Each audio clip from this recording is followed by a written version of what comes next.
예, 안녕하십니까. 산호입니다. 반갑습니다. 하천기계 잠시 보겠습니다. 자, 오늘 상한가를 두 개째 갔는데요. 갱년권 분쟁 소식의 이틀째 상한가라고 합니다. 그러니까 보아에셋, 여기에서 지분을 취득한 이후에 임원을 선정해달라. 그러니까 하천기계 감사와 이사 등 7명을 해임하고 김 대표 본인과 임원들을 선임하기 위해서 임시 주주총회를 소집을 허가해달라는 게 주요 내용이다. 이래가지고 갱년권 분쟁으로 들어갔습니다. 자, 그런데 여기에서 이제 짚을 볼 게 있는데요. 뉴스를 보게 되면 지난 4월 하천기계 지분을 10% 장내 매수한 후 이랬습니다. 10%. 자, 4월 달에 10%, 10%는 상장 주 수가 2200만 주니까 220만 주겠죠? 220만 주. 자, 그런데 4월 달에 거래량이 830만 주입니다. 830만 주면 보통 제가 한 10% 정도 10% 정도 매집은 가능하다 이렇게 얘기를 합니다. 그러니까 100만 주 거래가 있으면 10만 주 정도는 매집할 수 있다 이렇게 제가 말씀을 드리는데요. 일단 4월에 했다 이러면 대략 80만 주, 두 배 쳐도 160만 주입니다. 그러니까 220만 주는 조금 모자라죠. 결국 뭐냐면 220만 주를 매집하기 위해서 4월 달에만 한 게 아니라 그 전에도 했다라고 봐야 되겠죠. 따라서 하천기계 갱년권 분쟁은 이미 4월 달부터가 아니라 그 이전부터 계획이 되어 있었다. 그렇다 치면 어쩌면 여기에 있는 대량 거래일 수도 있습니다. 그래서 하천기계 갱년권 분쟁은 4월 달이 아니라 그 이전부터 계획되어 있었다. 다르게 표현하면 오래 전부터 계획되어 있던 것이었다. 이렇게 보면 되겠고요.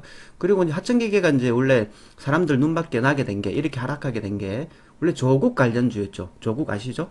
예, 조국 이분 관련주였는데, 조국 이분이 뭐 부인이 뭐 구속되기도 하고 또 본인이 또 물러나기도 하고 이렇게 우여곡절이 많았죠. 그래서 조국 관련주였기 때문에 말하자면 망가진 거죠. 망가진 사람의 망가진 관련주였기 때문에 사람들이 잘 안 쳐다봤습니다. 잘 안 쳐다봤는데도 불구하고 그때 누군가가 매집했다 이런 것은 안 좋은 분위기 때에 매집을 잘 했다 이렇게 봐야 되겠고, 그러면 10%뿐만이 아니라 더 많이 다른 계좌로 가져 있을 수 있다 이렇게 보면 되겠죠. 다시 말하면 주식을 어느 정도 많이 확보를 하고 표면적으로는 10%를 가져 있지만 다른 그 외에 숨겨진 주식이 더 있을 수 있다. 다시 말하면 주가 조작을 하기 위해서 또는 주가 부양을 목적으로 이런 일을 벌였을 수도 있다. 이렇게 봐야 되겠죠. 그래서 이것은 냄새가 좀 진하게 많이 난다. 이렇게 보면 되겠고요.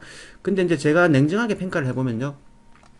자, 건정열 외 4인이 34%까지 있죠. 자, 그리고 자사주가 10%죠. 자사주 10%에 여길 거는 현재 경영진이 가지겠죠. 그러면 이 합치면 44%입니다.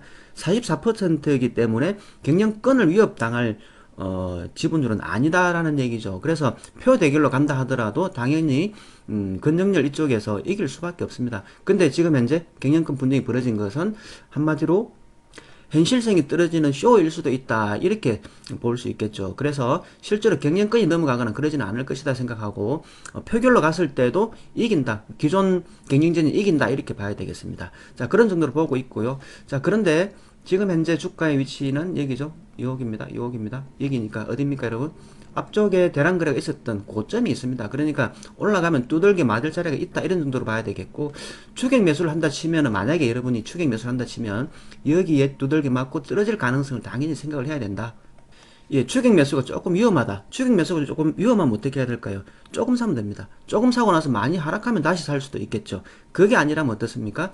여기에 맞고 쭉 흘러내리면 장대 음봉에 공포스러울 때 사는 것도 방법이 될 수 있겠습니다. 아무튼 하천기계는 오래전부터 준비를 많이 했고 차명으로 지분이 있을 수 있고 의도적으로 주가를 뻥튀긴 증항이 있다. 그런데 기술적으로는 저항이 있기 때문에 섣부른 추격은 좀 힘든데 꼭 하고 싶으면 조금 사는 방법이 있다. 그리고 내리면 더 사는 방법이 있는데 그도저도 아니면 그냥 급락하면 그냥 많이 팔지 않고, 다시 말하면 다 팔아치우고 떨어지는 조정 말고요, 다 팔지 않고 떨어지는 조정에는 한번 사볼 수는 있겠다 이런 정도로 정리하겠습니다. 그리고 여러분, 이것은 제 분석이지 제 분석이 100% 맞는 건 아닙니다. 제 의견일 뿐이니까 맹신하고 무리한 투자는 위험합니다. 아시겠죠? 그리고 주식 전문가도 주식의 방향성을 다 알지 못합니다. 그냥 참고로만 보시기 바랍니다. 오늘은 여기까지 하겠습니다. 수고 많았습니다.